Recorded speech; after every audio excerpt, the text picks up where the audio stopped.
இந்த திருப்பரங்குன்ற விஷயத்தில் privy council ஒரு தீர்ப்பு சொல்லியிருக்கிறாங்க. ஜுடிஷியலாக ஒரு வகையில் ஒரு போராட்டம் போயிட்டுருக்கு. இரு சமூகங்களுக்கு இடையே நிறைய விதமான மோதல்களும் இது இந்த வண்ணமாகவே இதனுடைய வரலாறு இருந்துட்டு. அப்போது நாம் தமிழருக்கு ஏதோ ஒரு இடத்துல இந்த மூட நம்பிக்கை இருக்குது. என்ன மூட நம்பிக்கைனா, இஸ்லாமியர்கள் தமிழர்களாக நடந்துக்குவாங்க அப்படிங்கிற ஒரு மூட நம்பிக்கையில் அவங்க ரொம்ப தெளிவாக இருக்கிறாங்க. அது எதனாலன்னு தெரில.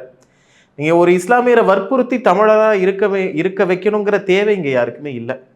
அதே மாதிரி ஒரு இஸ்லாமியர் தமிழராக இருக்கக்கூடிய ஒரு இஸ்லாமியரை தமிழர் அல்லாதவர் ஆக்கணும், அவங்க தமிழர் அல்லாதவர்னு அப்படின்னு ஒரு ஸ்டாம்பை அவங்க மேலே ஒட்டணுங்கிற தேவையும் இல்லை. அவங்கள மாதிரி இருக்க வைக்கணுங்கிறது அதுதான் இயற்கை இல்லைங்களா? ஆனால் இந்த நாம் தமிழர் ஒரு படி எச்சா போய் ஏதோ இவங்க அவங்களுக்கு வாக்களிக்க போகிற மாதிரியும், இவங்களோட சேர்ந்து அவங்க பொங்கல் கொண்டாட போகிற மாதிரியும், இவங்களோட சேர்ந்து அவங்க ஜல்லிக்கட்டில் பகிர்ந்துக்கிற மாதிரியும், தமிழர்களாகவே வாழ்கிற மாதிரியும், அது அவங்கள வற்புறுத்துற மாதிரி இருக்கு. எனக்கு என்னமோ எந்த காலத்திலையும் சீமான் அவர்களுக்கு இஸ்லாமியர்கள் வாக்களிக்க போகிறது இல்லை.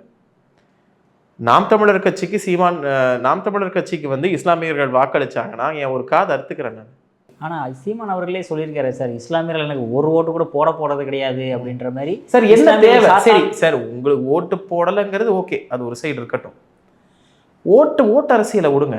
தமிழ் சமூகத்துக்கு புரியுதுங்களா? இல்லை சீமான் ஆதரிக்கக்கூடிய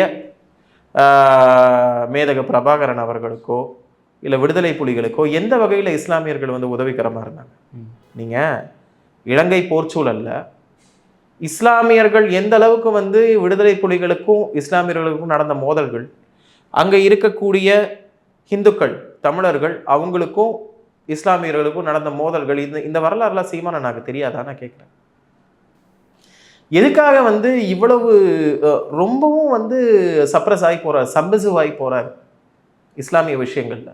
அப்போ அங்கே என்ன தேவை வருது? அந்த தேவையை நம்ம ஆராயணும். நாம் தமிழருக்கு இது ஒரு தேவையில்லாத ஆணி. ஏன்னா சிக்கந்தர் அப்படிங்கிற அந்த பெயர் இருக்கு இல்லைங்களா? சிக்கந்தருங்கிறது தமிழ் பெயர் கிடையாது. சிக்கந்தருங்கிற அந்த சர்நேம், அந்த கூட இருக்கக்கூடிய அந்த பெயர் போர் வீரன் அர்த்தம்.